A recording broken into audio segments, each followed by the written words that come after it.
Olá, amigos da TV Web Luz. É um prazer estar aqui com vocês novamente, mas para mais um programa Contra-Argumento, parceria da TV Web Luz com a AGE, Associação Jurídico Espírita do Estado de São Paulo.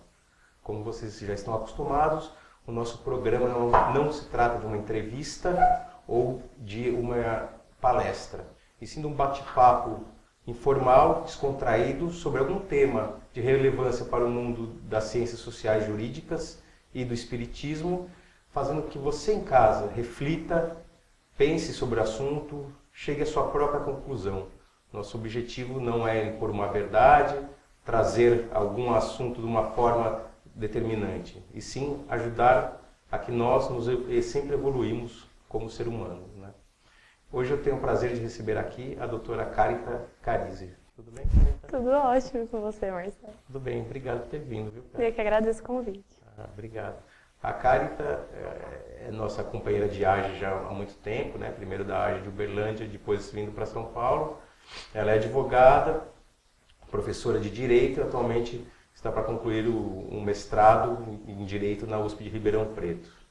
E nós trouxemos e convidamos a Carita hoje sobre um assunto que ela gosta muito, e é um dos temas que ela escreve bastante da aula, que é o conflito, né? Geralmente, nós, principalmente quem opera no direito, vê o conflito geralmente de uma forma ou negativa, ou até de repente de uma forma muito positiva demais, mas ou não encara ele separado de todo o direito, né? Sim. A gente tende a misturar conflito com direito e não olhar só o conflito, ou seja, por que ele nasce, de onde que ele vem, por que ele vem, ele é necessário, não é necessário, né? Toda uma ação sempre judicializada, ou ainda uma questão ainda mesmo que ainda não judicializada, geralmente advém de algum conflito, né? Sim. De algum choque de interesse, de direito, que alguém experimenta, né? E mais ou menos isso, e a gente não dá a devida importância que isso tem, né, Carita? Sim.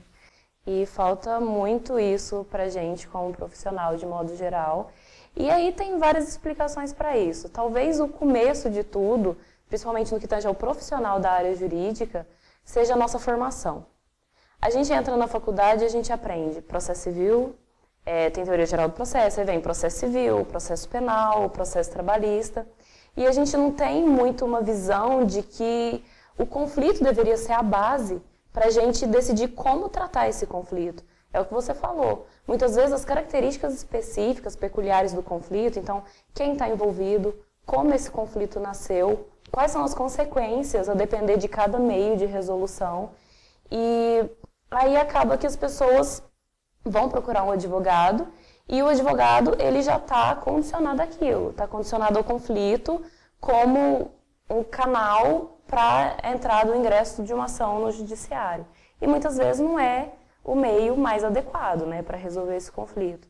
E essa visão negativa está difundida também entre as pessoas. A gente, como ser humano, parece que a gente tem uma tendência a associar conflito. Você pergunta, me fala sinônimos de conflito. As primeiras palavras que vêm à mente, geralmente, são problema, discussão, briga.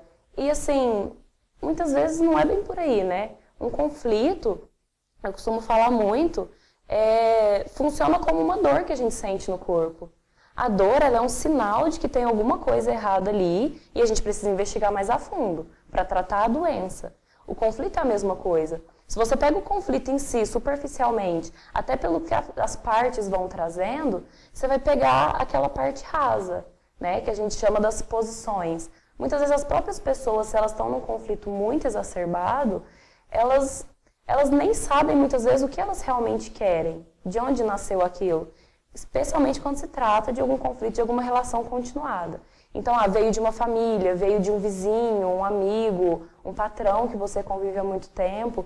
E muitos aspectos subjacentes podem pesar muito mais do que aquele fato que deu o estopim para o conflito. Isso pode ser uma coisa ruim, né? Mas estou pensando em internato em casa. Ele fala, como assim não pode ser uma coisa ruim? Ele fala, tem um conflito com a minha ex-esposa, por exemplo, né? De tratar uma relação com problema com o filho, né? Guarda, uma pensão. Ele fala, é um conflito, uma relação conflituosa, né? Vamos dizer assim. Ele quer uma coisa, ela quer outra. e vivem lá as turras, e de vez em quando, a maioria das vezes, desencadeia no judiciário. E esse conflito entre eles, como a gente pode falar, isso é bom, isso é legal, assim, como é a forma de encarar isso de uma outra forma? É meio a parte que a gente muda a nossa própria visão interna, né, sobre o conflito. Então, principalmente se tratando de pessoas que já têm dentro de si esses princípios, por exemplo, como os do espiritismo, do perdão, da compreensão, da caridade, da benevolência, é muito tentar ver por outros aspectos, primeiro buscando a base disso. Por que o que está acontecendo na minha vida me incomoda tanto? Como isso começou? E a partir daí, ver o que eu posso fazer para mudar. Então, parar de ficar tentando culpar as outras pessoas, buscando outros culpados e refletir um pouco, qual é o meu papel nisso tudo? E aí, a partir do momento que a gente vê isso, vê esse sintoma da relação, a gente vê primeiro o que a gente pode mudar. E aí, a partir daí, esse conflito ele pode ser utilizado para perceber, nossa, olha, isso aqui não está muito legal. Porque muitas vezes acontece o que a gente chama de escalonamento do conflito, né? A espiral do conflito. O conflito começa com uma coisa pequenininha. Às vezes, por exemplo, dentro de uma relação entre irmãos, um deixou de lavar a louça um dia. Beleza, ele não lavou, eu cheguei em casa, a pia estava cheia, eu estava cansado.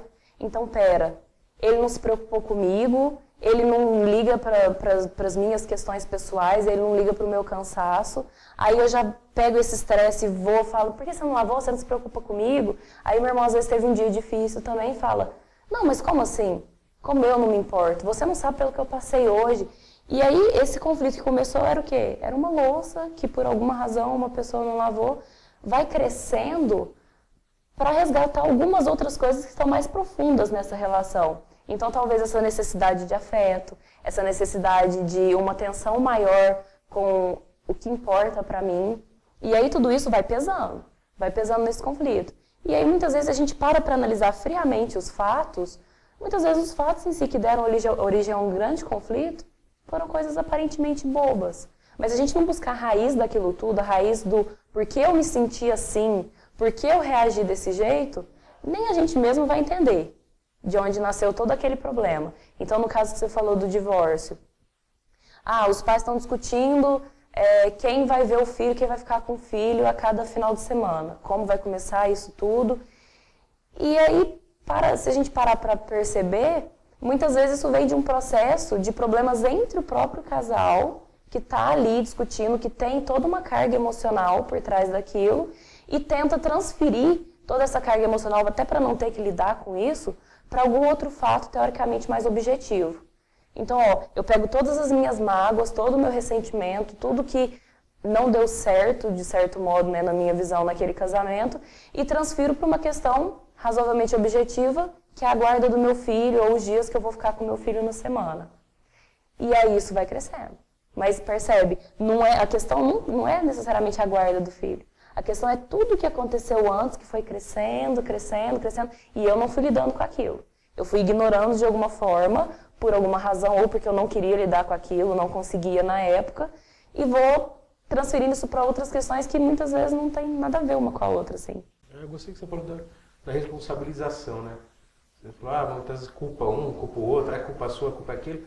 E assim, a gente sabe que se você está num conflito, de alguma forma você é responsável por estar naquele lugar, né? Ninguém falou que você é culpado, não. De vez em quando a pessoa foi vítima da injustiça. Sim, mas de algum motivo ela está naquele lugar, ela tem uma responsabilidade, né? Então, né, essa pessoa ficar culpando o outro, e de algum momento ela tem uma certa responsabilidade por estar lá, né? E, assim, e no nosso mundo do espiritismo, parece que assim, eu já ouvi muito, não sei se você já ouviu também, muita gente ainda joga a responsabilidade para outras encarnações, né? Sim. Dizendo assim, estou com um conflito familiar. Isso daí provavelmente é porque na outra encarnação aconteceu, agora é um resgate, agora é uma expiação, e sempre também, além de culpar outras pessoas, de vez em quando nem culpa a própria reencarnação passada, né? Como se aquilo só responsabilizar, que pode ser ou pode não ser, a gente nunca sabe, né? E também não cabe a nós saber se aquilo fosse uma desculpa, né? Parece que ainda no espiritismo mas também temos mais esse viés, né? De encarar, né? O conflito porque vem de uma outra, então não vou resolver, ou já deve ser. né? Também... Isso quando não culpa o coitado do obsessor, né? Que tudo é o obsessor também. Ah, não, a gente tá brigando muito, mas é por causa do obsessor, não sei o quê. E aí entra muito nisso, dessa vitimização, assim, dessa nossa tendência de que para não lidar com aquilo que eu tô construindo agora, e que muitas vezes eu tenho que assumir a responsabilidade de mudar, isso não é fácil. Não é fácil você olhar para sua vida e falar, bom, eu tenho uma parcela de culpa por estar aqui. E não necessariamente isso veio de outra encarnação. Pode ser o que eu estou fazendo agora. E aí, isso vai exigir aquela mudança de conduta. E mudar é sempre muito difícil. Então, é muito mais fácil. Falar, não, mas isso é um karma, é alguma coisa que eu estou espiando de outra vida. Ou então, é que eu estou muito influenciado por obsessores e tal. Sem entender, muitas vezes, que esse processo, se veio de outras vidas, mesmo que tenha vindo, a gente veio aqui para mudar. Pera, se está dando errado de alguma forma, se ainda está tendo muito conflito, se ainda está tendo muito problema, se eu estou sofrendo com aquilo, eu vim para mudar. E eu sou a mesma alma.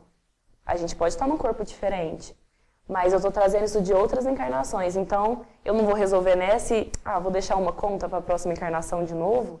Ou então falar, mas são os obsessores que estão me influenciando, por isso que eu estou tão irritado, eu não consigo controlar os meus impulsos, acho que é porque eu tô recebendo influências negativas do outro plano. Pera, mas a gente atrai, né? Quem tá com a gente. Então pode ter obsessor, pode ter também. Mas volta para nossa responsabilidade. O que eu tô pensando? Como eu tô agindo? Eu tô tentando mudar alguma coisa? Eu tô tentando melhorar a minha vida e a vida das pessoas à minha volta? Ou eu tô simplesmente jogando responsabilidades e tentando adiar o resgate dos compromissos ou mesmo uma reforma íntima necessária para mim. Então, é muito comum a gente ouvir as pessoas falando, mas eu sou desse jeito. É que eu sou nervosa, eu não consigo controlar. Como assim não consegue? Você não consegue parar e pensar um pouco, nossa, não tá legal, os resultados não estão sendo muito bons, então talvez eu possa mudar. E é o que eu falei, eu repito, não é fácil. A gente não está falando aqui que é fácil. Mas enquanto a gente não tomar essa consciência de que sim, nós temos responsabilidades pelas coisas difíceis que a gente passa, pelos problemas de relacionamento que a gente tem com outras pessoas, a gente vai empurrando isso com a barriga. E não vai mudar, não vai melhorar se a gente não mudar primeiro. Verdade. E você falou também do aspecto positivo do conflito, né? Talvez assim, a gente sabe que a gente está provavelmente nessa encarnação sempre com o fim pedagógico, né? A gente está buscando aprender. E ninguém aprende também nada só numa vida totalmente pacífica e sem ter certo percalço, certos conflitos, né? Sim. O conflito talvez seja necessário para até você avaliar e crescer com ele, né? Sim. Não podemos só encarar no negativo, falar assim, nossa, eu estou com um conflito com tal pessoa, tá até um processo judicial e a gente encara com aquela coisa... que problema, coisa ruim, né? Como é que você acha que a gente pode olhar para um conflito como espírita e pensar a respeito dele, todos os aspectos, dele ser talvez necessário, dele ser bom, dele estar ali para te ensinar alguma coisa, estar ali para te trazer uma busca maior pelo aprendizado? Como é que você... Sim, como você falou, esse planeta é uma escola, é uma faculdade. Só que a gente não reprova. A gente continua tendo mais e mais provas. Mas essas provas não são fáceis. E às vezes elas vêm na forma de um conflito. Um conflito que vai mostrar, seja esse conflito interno ou externo, vai mostrar que alguma coisa não está bem ali. Alguma coisa precisa ser mudada. Então, é a gente sempre ter em vista, em tudo que acontece na nossa vida, todas as pessoas que entram, todos os fatos, as dificuldades, as coisas boas também. Olhar para tudo aquilo e pensar, como eu posso aprender com isso? Porque a gente veio aqui para aprender. E a gente veio para melhorar. Então, a partir do momento que a gente olha, a vida me trouxe isso por um motivo. Como eu posso fazer para transformar isso, para melhorar?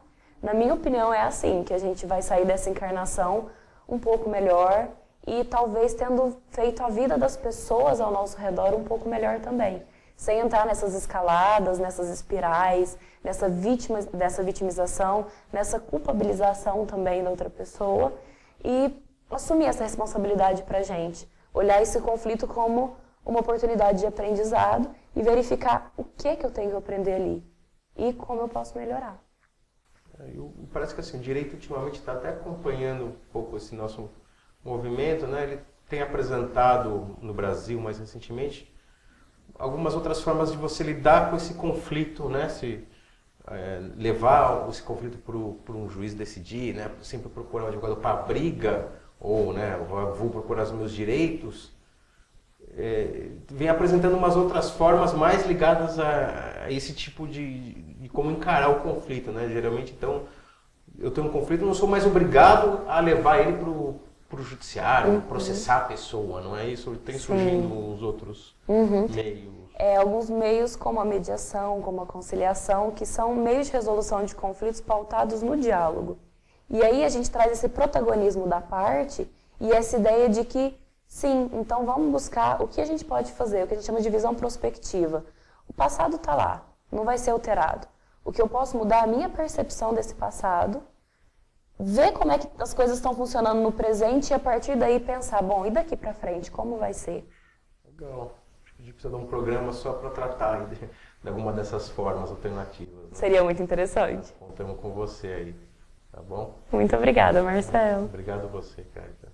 Agradecemos ao amigo internauta, esperamos que tenhamos contribuído com uma forma um pouco diferente de analisar o conflito, não só de uma forma negativa, como a gente conversou aqui, algum acontecimento na sua vida que você tem uma divergência de interesse, você se sente até lesado no seu direito, até de uma forma injusta na sua visão, sempre tem uma forma diferente de encarar, uma forma diferente do que você fazer com isso, né? E esperamos que isso sirva de reflexão para vocês e até o próximo programa.